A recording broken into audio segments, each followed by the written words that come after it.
بەهۆی ئاڵۆزیە سیاسیەکان لە جیهاندا و زیادبوونی هەناردەی ئێران بۆ عێراق نرخی شیش لە هەرێمی کوردستان دادەبەزێت. لە ئێستادا تۆنێک شیشی ئێرانی بە 625 دلار و شیشی هەولێر بە 650 دلار و شیشی ماس سلێمانی بە 760 دلار مامەڵی پێوە دەکرێت. لا دەستپێکی شەڕی رووسیا بەرامبەر ئۆکراین نرخی تۆنێک شیش لە هەرێمی کوردستان و عێراقدا گەیشتە 1000 دلار، بەڵام ئاڵۆزیە سیاسەکانی نێوان چین و تایوان و دابەزینی نرخی ئاسن لە جیهاندا جارێکی دیکە نرخی شیشی دابەزاندەوە. لە هەرێمی کوردستاندا 15 کارگەی بەرهەمێنانی شیش هەیە و زۆربەی بەرهەمەکانی ڕەوانەی عێراق دەکرێن.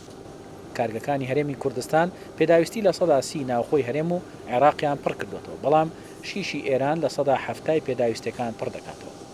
بەهۆی کەمبوونەوەی کار لە جیهاندا و بەتایبەتی لە ناوخۆی ئێران هەناردەی شیش بۆ عێراق و هەرێمی کوردستان زیادی کردووە و لە ئێستادا خستنەڕوو لە خواست زیاتر بووە لە بازاڕەکاندا و ئەوەش بە هۆکاری سەرەکی ناو دەبرێت بۆ دابەزینی نرخی شیش. ئێستادا لە بازاڕەکانی هەرێمی کوردستان و عێراقدا ڕۆژانە 20 بۆ 30 هزار تۆن شیش بەکاردەهێنرێن. بێستون حاجی ئەحمەد خاوەنی گروپی کۆمپانیەکانی بێستون بۆ کورساد نیوز ڕایگەیان دابەزینی نرخی شیش پەیوەندی بە شەڕی نێوان رووسیا و ئۆکراین لەلایەک و ئاڵۆزیەکانی چین و تایوان هەیە لەلایەکی ترەوە. لە جیهاندا کارکردن زۆر کەم بۆتەوە لە بواری بیناسازیدا، واتە خواست لەسەر شیش کەم بۆتەوە و خستنە ڕوو زیادی کردووە. لە سەرەتای سەرهەڵدانی زیاد و کەمیشیش لە شەڕی رووسیا ئۆکرانیا بوو.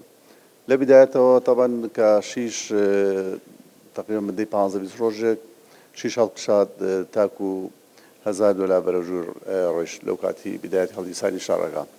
بەڵام دوای ئەوە شیش بەرەو دابەزین هات تا ئەم دەقێ ڕۆژ بە ڕۆژە دابەزینایە. ئەویش سەبەبەکە ئەیجارمە بۆ سەبەبی ئەم شەڕی رووسیا ئۆکرانیا و ئەو تەهدیداتەی سین و تایوان بۆیە بەرەو خوارەوێت ینی بەردەوام. ناوبراو ڕاشی گاندووە ئێران شیشێکی زۆری هەناردەی عێراق کردووە و نرخەکەی بەراورد بە شیشی هەولێر و سلێمانی کەمترە و زۆرینەی دەڕوات بۆ ناوەڕاست و خواروی عێراق. ئێستا سەیری شیشی ئێرانی تقریبا زۆر دابەزیوە، ینی غەزوی عێراقی کردووە. ئەم مامەلانەی ئێرەشی تقریبا بەرەو دابەزین هاتوون هەموو مامەلەکان.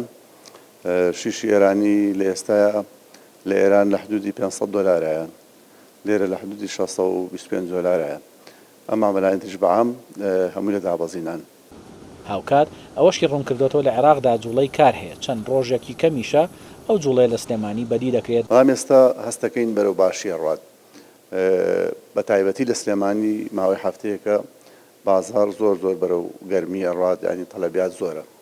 دابەزینی نرخی شیش بۆ هاوڵاتیانی هەرێمی کوردستان و کۆمپانیاکانی کەرتی نیشتەجێبوون سوودی دارایی دەبێت.